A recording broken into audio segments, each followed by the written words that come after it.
Во продолжение зборуваме со психологот Ана Попризева за нештата кои што ги забораваме дека се сосема нормални и составен дел од детството. Добро утро. Добро утро. Ајде со првата. Децата се гласни. Па децата се гласни затоа што детски е да се биде гласен, детски е да детето учи да и со модулацијата на гласот учи кога и како и каде да биде гласно, а гласни се затоа што се возбудени, затоа што се темпераментни, затоа што се деца. Дали тоа значи дека со растењето и преминувањето од една во друга фаза на развојот, тие стануваат погласни? Па, тоа е, се видите. Најавете ми само кога се стишуваат. Се стишуваат во периодот на зрелоста, значи треба да помине детството, адолесценцијата, за да тие го развијат својот зрел аспект и тогаш да можат да бидат стишени. Но она што е многу важно е дека и културално, ако гледаме, различни култури негуваат различни тонови, да кажеме. Во некои култури многу потивко се зборува. И сега, ако ние земеме нашата култура и регионот, ние сме и како возрастни гласни и децата се изложени на таа гласност и самите учат да бидат гласни. Но стои тоа дека тие учејки, развивајки се, учат нијанси, кога можам да бидам погласен, кога можам да се стишам и така натаму и така натаму. Поставуваат многу прашања. Тоа е најзначајното нешто што родителите треба да го поддржат, затоа што децата мора да го развијат тој мотив за љубопитство и истражување. Тоа е еден природен процес и задача на родителот, нормално кој што сака свесно да работи на своите родителски вештини, е токму да ја поттикнува и да ја негува таа заинтересираност, љубопитство, возбуда, затоа што од таму понатаму произлегува и оној мотив за постигнување, и мотив за изнаоѓање на својата идна професија, страста што ќе се појави кај некое дете. Тоа се е резултат на таа љубопитност, на тие прашања, на таа возбуда во истражувањето кај децата. Сега во контекст на ова, децата постојано не прекинуваат во разговорите. Јас дури се чудам во секојдневието како некој аларм да имаат и не знам, аз сум на телефона, треба некој телефонски разговор, тогаш цела љубопитност и тогаш сите прашања. И верувам дека сите родители се соочуваат со овој предизвик. А тоа е сосема нормално. Што е тоа што се случува кај нив, тој порив за внимание ли? Што е тоа? Па секако, значи зависно од возраста на децата. Помалите деца имаат многу голема потреба да бидат во постојан контакт со возрастниот, со родителот. Како што тие се осамостојуваат, се помалку им е потребна тоа внимание и фокус врзано со родителот, но секако дека секогаш кога детето ни се обраќа, бара внимание, значи дека е наша задача и обврска да свесно седнеме, да му посветиме внимание, затоа што тој контакт помеѓу детето и родителот е клучна алка за развивање на сите понатамошни односи на детето. Затоа што како родителот ќе комуницира со детето, врзано со ова, со поставувањето на границите, гласноста, вниманието, утре тие односи, тој начин детето ќе го имплементира и во своите партнерски односи и во начинот како тоа ќе ги воспитува своите деца. Сега практично под прашање, додека се случува некој телефонски разговор и детето мама да прашам. Која е вистинската реакција? Мајката го прекинува разговорот, одговара на прашањето или па кажува почекај, разговарам, да го завршам разговорот, па ќе ти одговорам, затоа што секако. Во суштина нашите постапки го формуваат карактерот. Секако. Детето кое што е поголемо од 3-4 години веќе може да разбере и тогаш родителот е возрастниот, тој ја поставува границата. Вели почекај, после разговорот се разговара за тоа што се случило. Ајде да видиме што се случи, Така. што ти значеше тоа, зошто тогаш, нели, како се деси да баш тогаш ги поставуваш тие прашања и да се освести кај детето што значи граница, што значи правило, дека кога некој зборува на телефон, нели, не треба да се прекинува, за да научи да ја одложува својата реакција. Децата имаат поголеми емоции, поинтензивни. Најдов на едно истражување дека тоа е така поради тоа што нивниот емоционален систем свет се оформува. Вистина ли е тоа така, дека тие посилно ги чувствуваат емоциите, сега на тага, лутина, се што е секојдневие од нас возрастните? Децата најпрви во своите искуства секакви во тој раст и развој има и емоционален развој. И тие се знае точно кога, со која динамика ги започнуваат да ги чувствуваат своите емоции. И тоа се за нив тие први емоции многу преплавувачки, значи се многу интензивни. Тие им се случуваат, има физиолошки манифестации, има физиолошки реакции за тоа. И многу често децата затоа се толку бурни, затоа што не знаат што да прават со нив.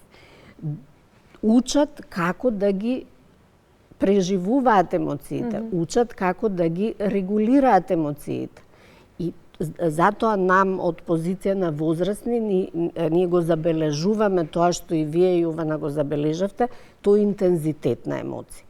Емоциите се, можам да кажам, едно од најголемите богатства на човекот и многу е битно да детето што е можно поголема лепеза на емоции да почувствува, да ги почувствува сите нијанси, затоа што во крајна линија преку емоционалното живење ние имаме доживување дека не сме роботи, туку дека сме живи битија. Тука веројатно и ќе го подкрепите тоа дека не треба да се прекорува детето во емоција на плач, во емоција на тага.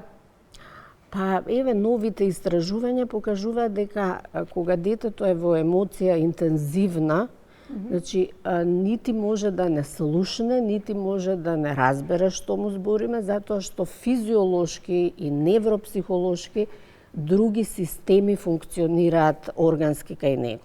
И во тие моменти, она што е најбитно, значи, кога е некоја интензивна емоција, е да детето се смири најпрво. Многу повеќе ќе помогне едно гледање во очи, спуштање на негова висина, гушкање, отколку било каков разговор, затоа што тој систем тогаш не функционира. Тогаш е исклучен системот. И оние обично не плачи и така натаму препораки што ги даваат возрастните не функционираат. Тогаш треба да се спуштиме на негово ниво, нели да клекнеме, да бидеме контра него, да го погледнеме во очи, да го гушнеме, малку да го потапкаме, да го смириме. Дури потоа се зборува за емоциите. Што се случи, како се почувствува, затоа што децата најпрви не ги ни препознаваат емоциите, тие само имаат физиолошка реакција и потоа учат кое чувство што значи или потоа учат па што му е тригер на некое чувство, кое го предизвикува или да ги именуваат емоциите. Тие учат, се е тоа процес на учење, на усвојување. Сега ова е интересно. Децата прават неред и тие се неуредни. И во рете, кога нивната игра е низ целата куќа, и во рете, кога куќата изгледа неуредно, затоа што во куќата растаат деца. Апсолутно. Тоа го поздрав до сите мајки. Да, прво да ги растеретиме и родителите, дека апсолутно е подобро да се живее во дом каде што на децата им се дава слобода, им се дава можност да бидат и креативни, можности да не биде тој некаков ред како во аптека, затоа што тоа ја нарушува и ја инхибира и креативноста и многу нивни потреби.